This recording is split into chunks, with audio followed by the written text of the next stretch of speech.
and he is the most support. There's a ton of money. He has. Hey, Curtis. Yes, Curtis, you got a family. How are you this morning? Hey, Things thanks for have coming. changed since we spoke. Looking forward to coming up to Columbia. A week ago, Eric Adams told me, Yeah. I'm not dropping out. Right. I'm staying in the race. Right. 6 days later, the story was different. I cannot continue my re-election campaign. Yeah, Is we're that not. going to happen with you too?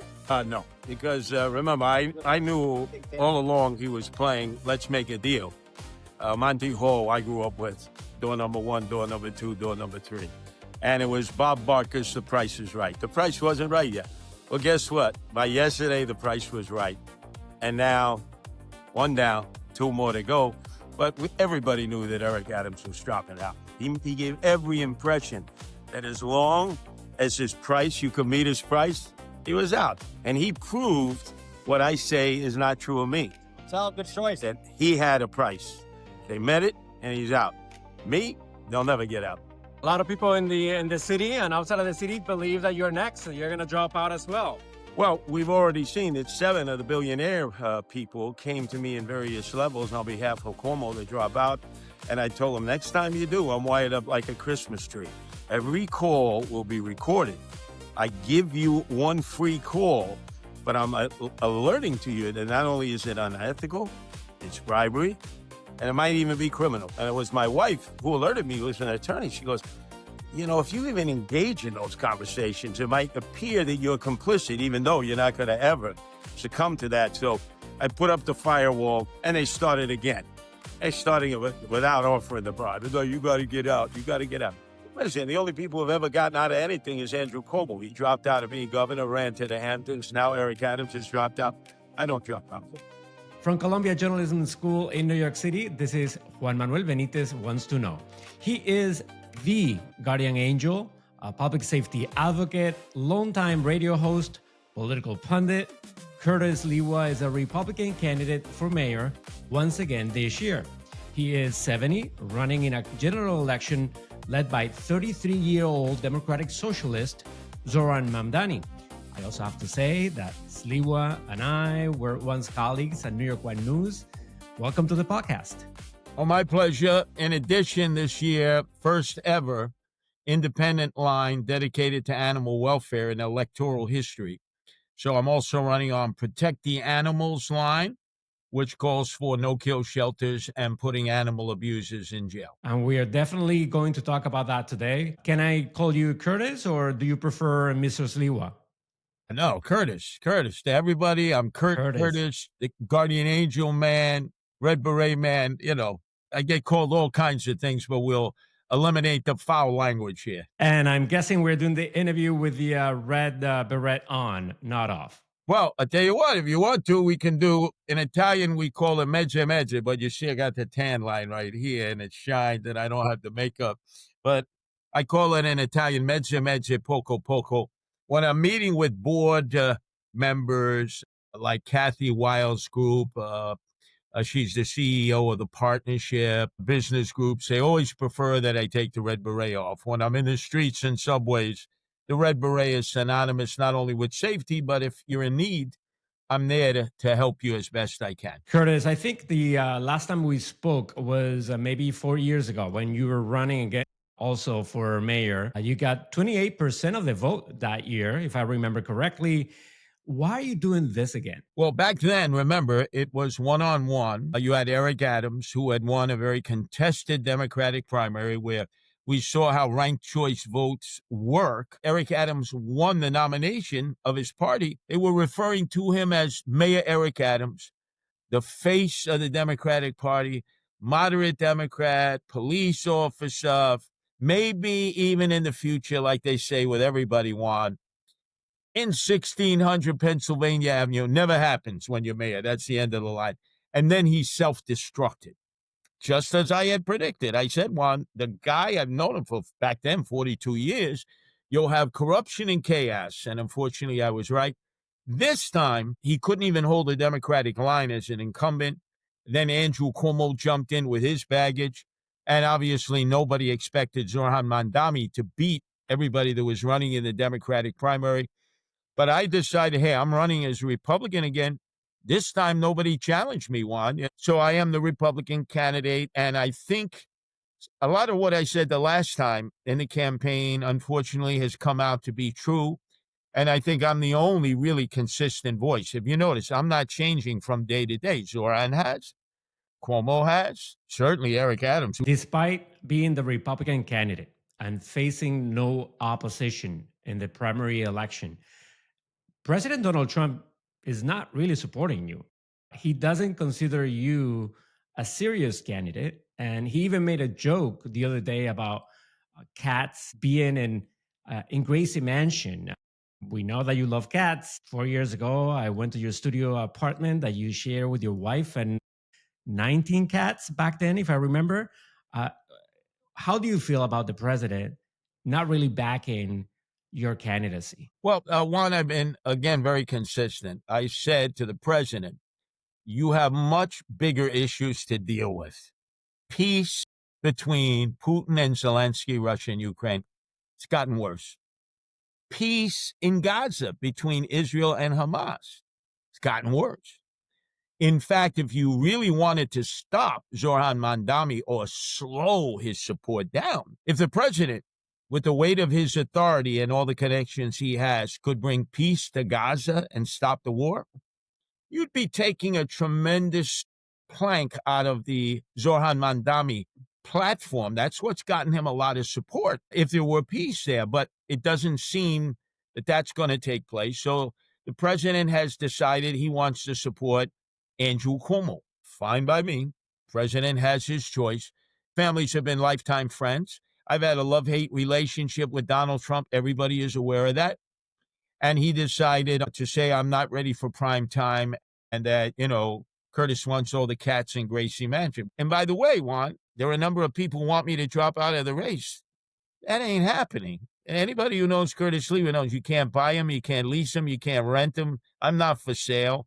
So I'm in this race. I trust the people to make the decision, Juan, not billionaires and not politicians. If you didn't want me as the Republican candidate, you had more than enough of an opportunity to challenge me, and nobody did. Curtis, so have you had a conversation with the president in which he's told you, I don't think you're a serious candidate, so I'm not going to support you, and I'm going to throw my support on Andrew Cuomo? No, actually, I haven't had a conversation with President Trump, not before he announced that he was running back in 2016. Like I said, we've agreed sometimes, we've disagreed. But then again, Juan, the man who now serves as vice president, a heartbeat away from the presidency, called him Hitler in 2016. I don't care what I've ever said about President Trump. Nothing compares to that. So, look, he doesn't have to like me. He doesn't have to support me. It's the people who will determine who the next mayor is, and that's the way democracy is. One person, one vote. Let's see who wins the election. Curtis, one thing is clear, because I've walked the streets of the Upper West Side with you, and you are really well liked, and people know who you are after so many years. At the same time, you do have this image of being a political pundit, provocateur, some sort of, clown on TV on New York One. I remember when you used to call then Governor Cuomo Emperor Cuomo.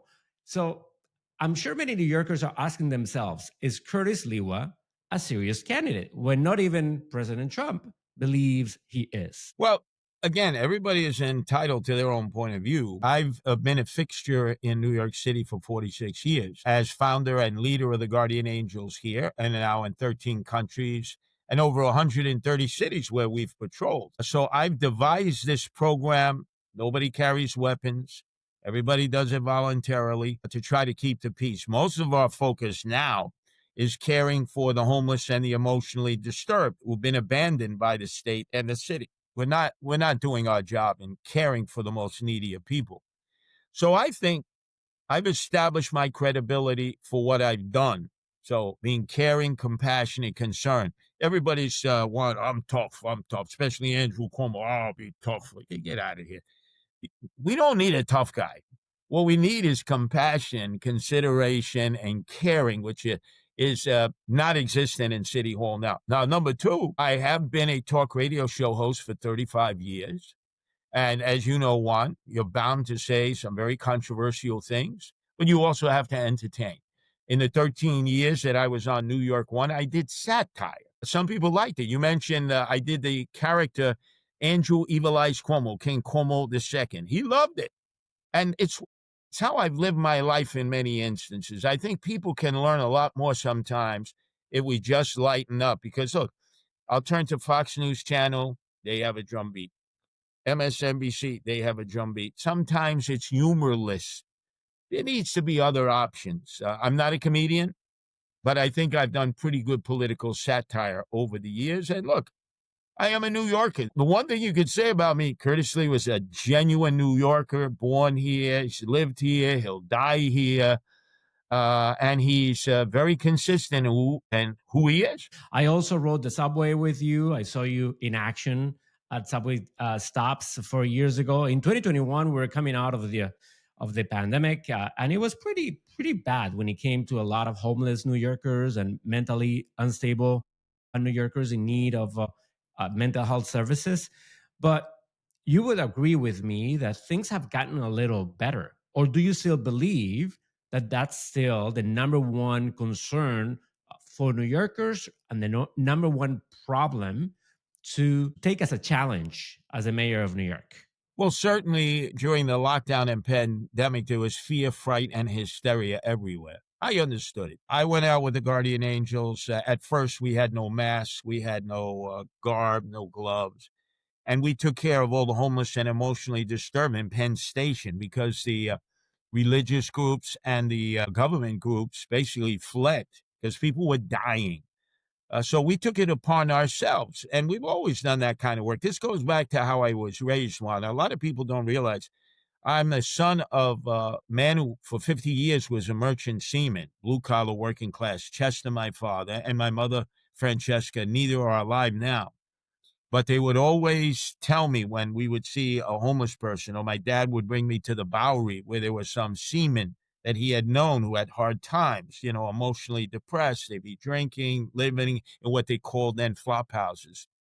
And he would say, Curtis, there by the grace of God go you. Every one of these men and women have a story to tell. Listen to them.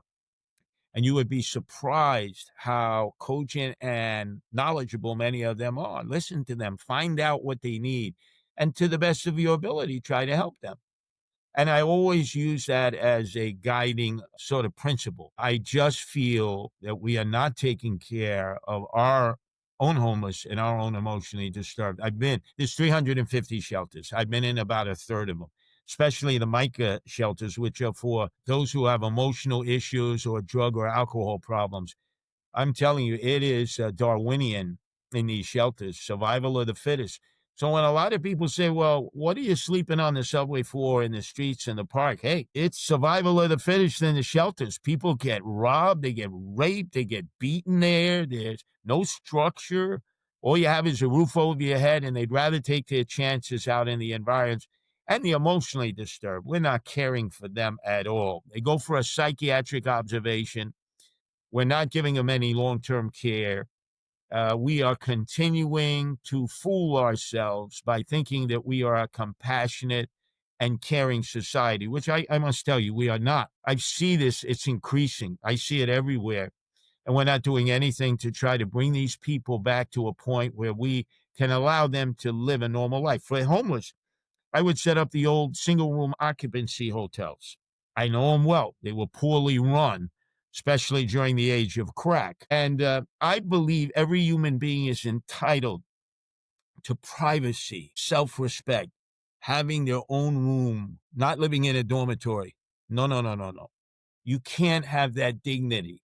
Without dignity, then many, many men and women just begin a cycle, a downward cycle, in which it's sometimes very difficult to recover. I mean, can you imagine one?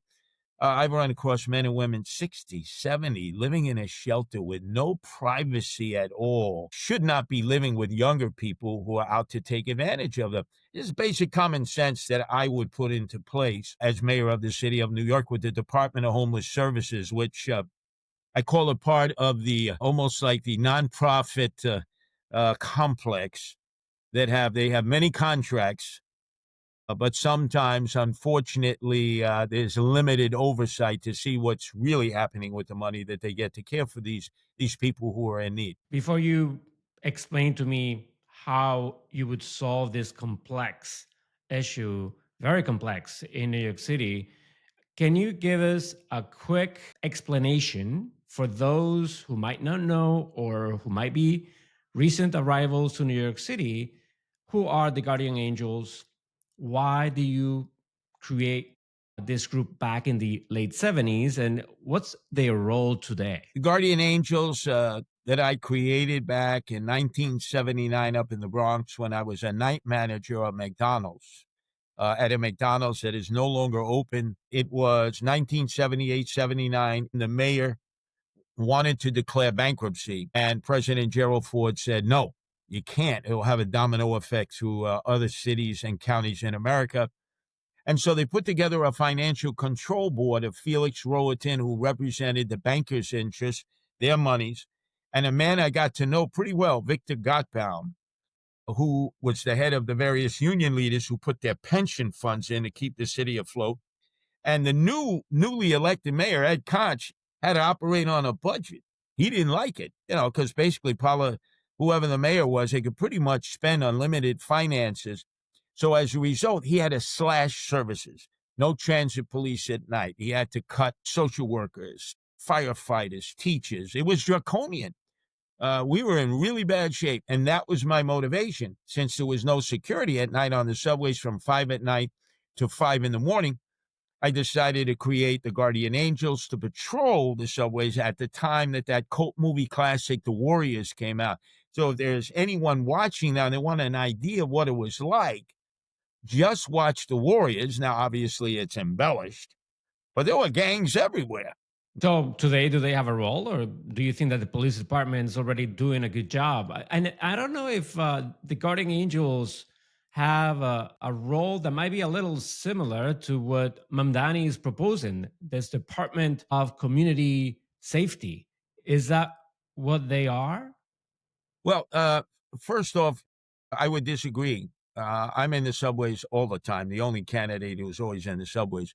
The way the police are allocated through the transit police they're assigned to platforms or they're assigned up near the turnstiles where you enter and exit the system. Where they're needed is on the moving trains, and especially from women. Most people are not going to get off the train and report a problem that's on a moving train. Two police officers patrolling together. You can't do it like it used to be, one police officer by themselves, because you have so many people who act erratically. They must patrol in twos. I get it. But they should start in the back, work their way to the front, and keep patrolling up and down. And if there are problems, people will say, hey, up in that second car there, I just left that car. There's a man who has a knife in his hand, and he seems to be threatening people. And they'll say, thank you, ma'am. We'll go check it out. There's nothing like that on the subways. Once those doors close, you're trapped. So I would immediately assign police officers to patrol the moving trains, which I think is imperative. Our role now is a lot different than it was in 1979, when the predominant problem we were dealing with is youth gangs. And it is tending to help the homeless and the emotionally disturbed, who oftentimes are accused of random attacks. I never heard of this term, random attack. These are people who are in desperate need. They're a danger to themselves and everyone else. I've studied Zohran Mamdani's suggestions. Look, it was proposed by de Blasio through Thrive. Eric Adams said he would have health care and mental health care experts in tandem with police. They've never done it. Nice idea. So what will you do? What would you do differently? What I would do differently is I would bring back the homeless outreach unit that I used to work with. They became a casualty of the $1 billion that de Blasio and the city council removed from the budget, if you remember, in the summer of George Floyd 2020, sort of towards the end of that summer. And I don't think people realize that part of it was the loss of the homeless outreach effort. Now, it consisted of police officers, men and women, who actually volunteered to join this unit. They had a borough command in each borough. They knew their clients who were the homeless and emotionally disturbed. They can go in and out of the shelters. They knew the directors, the security. If there was a problem with somebody, they would try to resolve it. Now you're asking police officers in the precinct to do it. They're not trained to do it. And quite frankly, one, they don't want to do it. It's a difficult thing that you're asking the cops to do. So I would have no problem assigning people with mental health skills with police officers, but you got to actually do it on their own. I would suggest, having dealt with many emotionally disturbed persons, it could be extraordinarily dangerous. I'm not suggesting that they can't deal with it, but I think a combination of the two. I think what Zohran Mamdani is not understanding is there are less police officers than we've been, 32,500. That's a dangerous level. And we're not keeping track with the loss. We lose about 300 police officers a month. Some normal retirement, 20 years, they're out. Some are leaving before they retire, and others are being recruited away aggressively because they wait for the candidate to be about 2 or 3 years in the NYPD. They figure they're seasoned. They've been exposed to a lot of things that maybe a cop in Tempe, Arizona would never be exposed to. And boy, they come in, and it's like they're trying to recruit you to come work for some IT company, in Silicon Valley. And they're able to recruit a lot of men and women away that we've spent a lot of money vetting, training, and preparing for a career with the NYPD. So I think the biggest fear that police officers have, and nobody truly understands this one, is they are the only agency of the 320,000 civil servants that a mayor is responsible for that no longer have qualified immunity. That means they can be personally sued. The state legislature okayed it. Cuomo didn't stop it. The city council okayed it 2021. Eric Adams did nothing to stop it. And so right now you have police officers who hesitate getting involved because they think they can be personally sued. And the sanctimonious hypocrite, Andrew Cuomo, who is being sued by 13 former female workers in his administration, including a state trooper. Tom DiNapoli, the Democratic controller, has said the bills are mounting for us, the taxpayers, that when all is said and done, it'll probably cost us $60 million to defend the then governor because he was protected by qualified immunity. So I am going to have to try to help restore that qualified immunity because a lot of people will not join knowing that they're not insured like other civil servants. Curtis, New Yorkers, poll after poll, they keep saying that the number one concern they have this year is affordability and housing affordability. What's your plan? Affordability, cost of living, you're absolutely right, Juan.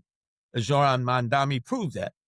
He had a laser-like focus on talking about that issue. For me, obviously, public safety, quality of life, that has risen in the polls as we have seen more and more crime situations. But I would agree with you.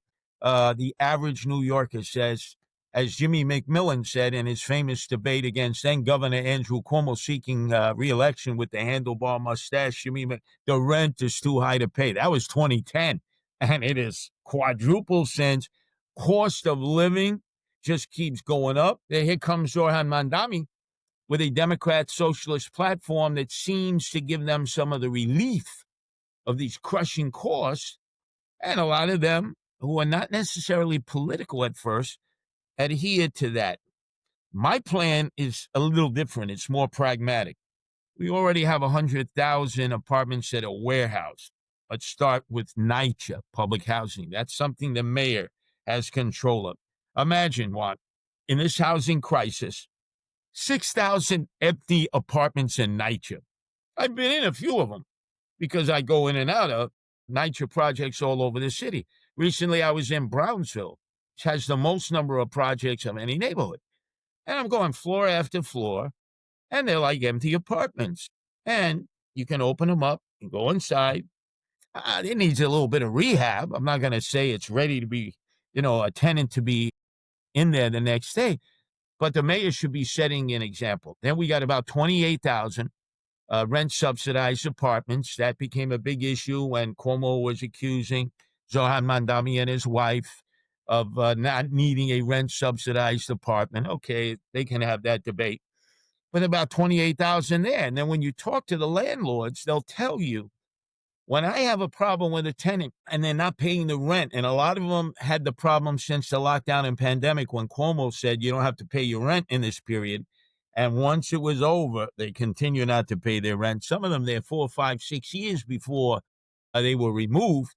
A lot of them have decided we're not putting up these apartments for rent. And then the biggest supplier, nobody talks about this one, is in the outer boroughs, in residential communities.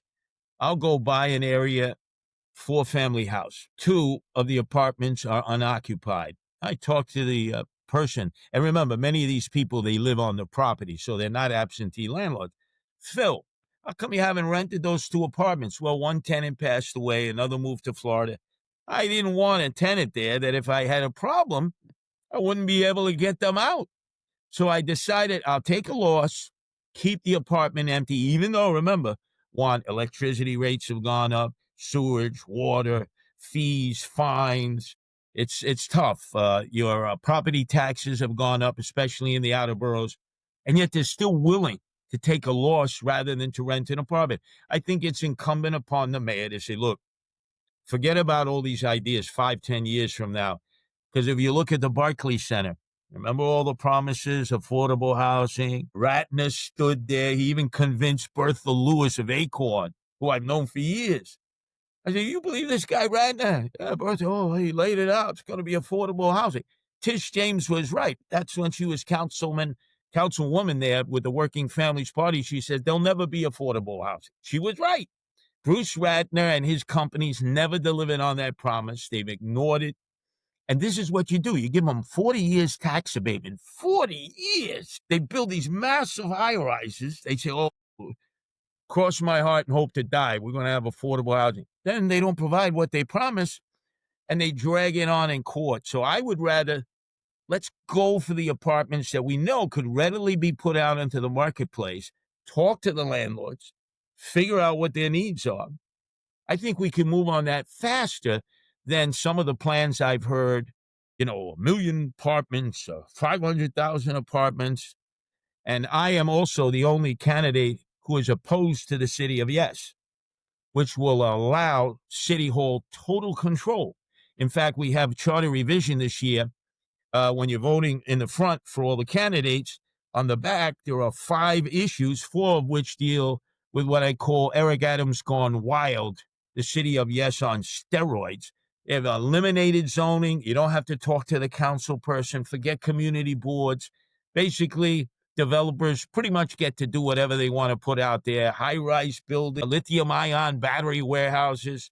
And the people who own homes out there, especially first-generation immigrants, that's their dream, to have a home of their own, are really upset, and they feel I'm the only one representing their interests. Curtis, let's switch gears. What's up with the cat thing? What do you find so endearing or so interesting about cats? Well, that's been my wife's passion for years since she was a young child. She was born in Greenpoint, and then her and her family moved to Bohemia in Suffolk County, and her mother was an animal rescuer. So she learned from her mom. And she always took care of cats, feral cat colonies. These are cats who live outdoors, and they provide a service. So, for instance, she was living in Sunset Park when I met her on 8th Avenue and 48th, mostly Asian now. She had an apartment, and she showed me there were 10 cat colonies that she took care of. These were cats who lived outdoors. They will never come indoors. That's why they're feral.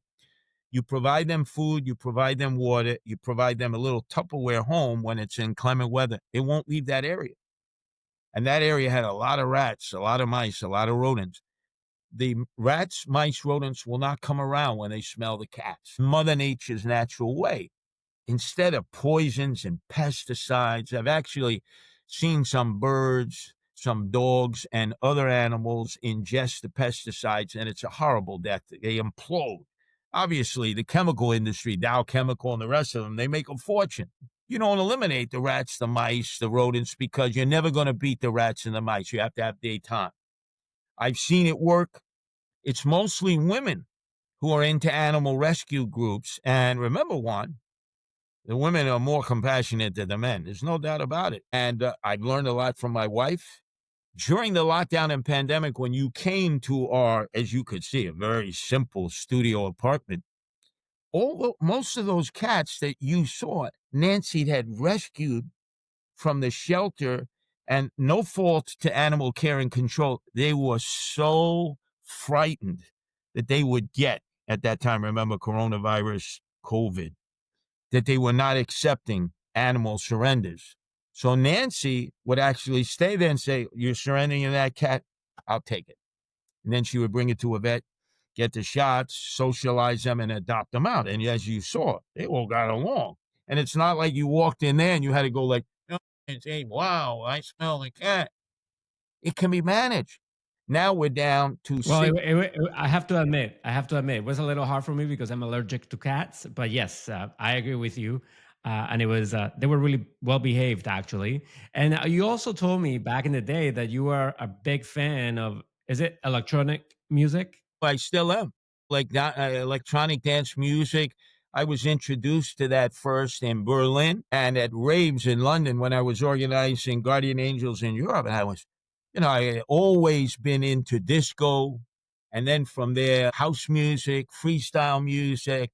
But when I heard electronic dance music, and the Europeans were the best, the Swedes, the Germans, the English, and then it came over to America. I was recently with my wife at a Chainsmokers concert under the Kosciuszko Bridge in Brooklyn because they hadn't been able to do that concert because of the regulations. People were shocked to see us there. I went way back. There used to be a Russian station from Brighton Beach that played the first EDM. I would listen to it called The Pulse. It is a mood elevator. So, for instance, now that I'm in the campaign, it's almost 20 hours a day. I'll come home. My wife doesn't want to hear my nonsense. The cats, they all hide. I'll put on the electronic dance music, and it is a mood elevator. So my favorite that I like to listen to over and over is Bunt. Today is the best day of my life because you know my history, Juan. A lot of reasons I shouldn't be walking on this planet. Shot. I had stage 4 prostate cancer. I had Crohn's disease. I am extraordinarily lucky to be alive. Besides the music, any other activities that you enjoy, like museums, or you like a specific park in the city? You live right by Central Park. I don't know if that's your favorite park. Well, the reason we live in Manhattan on the Upper West Side is because of the proximity to Central Park. As you go to the east side where we are, we're right in the middle, and then obviously Riverside Park in the west. I do that in deference to my wife who puts up with all my nonsense. She's nocturnal. She walks through the park. So she's actually gotten me at times where I'll walk through the park with her. It is really unbelievable. You would never know you were in New York City. It's like here you're surrounded by urban density. And there are parts of that park where you look around and it is so calming. And you see Mother Nature, you see wildlife. My wife found the 2 coyotes in Central Park. I said, come on, Nancy. She found the tracks. She tracked it. We watched the coyotes. We were right by the rambles. I remember we went up on a big boulder. We watched the coyotes moving around. I said, boy, it's the least I could do for my wife. She's like, she really loves this stuff. And I don't think people realize how much has gone into maintaining the parks. That's why, Juan, when the big issue became the Elizabeth Street Gardens, which my wife introduced me to. I was used to being over on Christie Street, Roosevelt Park there, which is problematic because of all the drugs and problems there. She said, oh, you got to come with me to Elizabeth Street. Check out that park there. I walked in there. I was like, wow. I had no idea. I thought I knew everything about New York City. And then when they moved the Adams administration to build affordable housing for seniors, and then I said, and my wife, we were willing to get arrested, civil disobedience, because, I've been arrested many times, civil disobedience. And then, there was a movement. And then eventually Randy Mastro, first deputy mayor, came up with a compromise. There were properties owned by the city that will now be used for affordable housing for seniors. That is magnificent. You walk in there, elderly, millennials, Gen Zers, they're playing concerto music. People are reading. They're doing poetry. right in the middle of New York City, and it's not a very big park. So, any book that you would recommend? Oh, The Jungle by Upton Sinclair. I know a lot of people are going to be shocked. I read that book twice when I was in high school because my dad came out of Chicago. I actually lived on 46 in Rockwell on the south side when I was age 1 to 5, right near where the slaughterhouses used to be and the rendering plant. And I read how the East Europeans came in. They were abused by the bosses. Then they brought in African Americans from Mississippi to break the strikes and how brutal it got. And my father, who was a big-time union guy, National Maritime Union, said, you have to read this. Years later, I realized it was written by a socialist who ran for governor in California as a socialist. So I'm not fearful of socialism and communism and all these labels they put on Zohran Mamdani. Anybody who knows the history of New York City knows we've had socialists in elected office. We've had communists in city council. We had Mark Antonio, who was the congressman that represented East Harlem when FDR was the president. He was a socialist. Somehow life went on. We survived it. It's part of the political process. I don't fear socialists. I don't fear communists. I say, leave it to the people. Let them make the decision at the ballot box. And Curtis, one New York City mayor or the one that you remember more fondly? Well, clearly, I worked to get Rudy Giuliani elected twice. So I saw what he was trying to do. And then again, I helped to get Michael Bloomberg elected, and he delegated. Totally opposite to Rudy. So I would say, if I could be a combination of the two, because I'm not omnipotent, I don't declare to know everything. Rudy micromanaged everything. Bloomberg, hey, you're my commissioner. You're in charge. Just make sure we don't have to have a conversation because you're not doing the job. I'd like to sort of be a combination of the two. I think where I'm different is that I'm a guy in the streets. As you know, Michael Bloomberg knew Wall Street, knew nothing about the streets.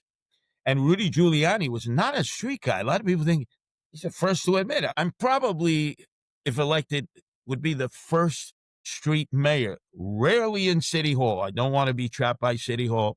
I want to be in the neighborhoods and the one thing I learned in my 13 years with Melinda Katz, who's now the Queens DA, Democrat. She was a councilwoman. She was in charge of land use. She was borough president, now DA. Is that the way you deal with city council people, 51, you go in their districts, you have a town hall meeting. They are going to beat me up in most of those places verbally. They're going to scream, holler, yell. You let them get that source out of their system. You try to answer their questions.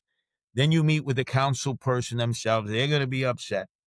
But there's one thing the council understands, each person, discretionary funds. There are projects that they want for their councilmanic district. And I understand it's important that they bring it home. All I'm going to say to them, once they get their anger out of them, I just need you on one vote. I just need you on one vote. I promise you. I'm a man of honor. If I give you a promise, I'm going to fulfill it. Give me that vote. I get you the discretionary funds. Eric Adams never served in city council. You want to get him in the district, open up a nightclub, Juan. He'll be there till 4 a.m. I call him the swagger man with no plan. Bill de Blasio understood it better because he was in council. I understand it through my experiences watching Melinda Katz and seeing how government operates. Curtis Sliwa, Republican candidate for mayor. Thank you so much, and good luck on Election Day. And don't forget those that animal welfare line, the independent. Because one, a lot of people would never vote for me as a Republican, but if they love animals, it's called Protect Animals, No Kill Shelters. Animal abusers go to jail. So you can close your eyes and vote for me that way. Thank you, Curtis. Anytime, Juan. You can find Juan Manuel Benitez Wants to Know on Apple Podcasts, Spotify, Substack, and YouTube.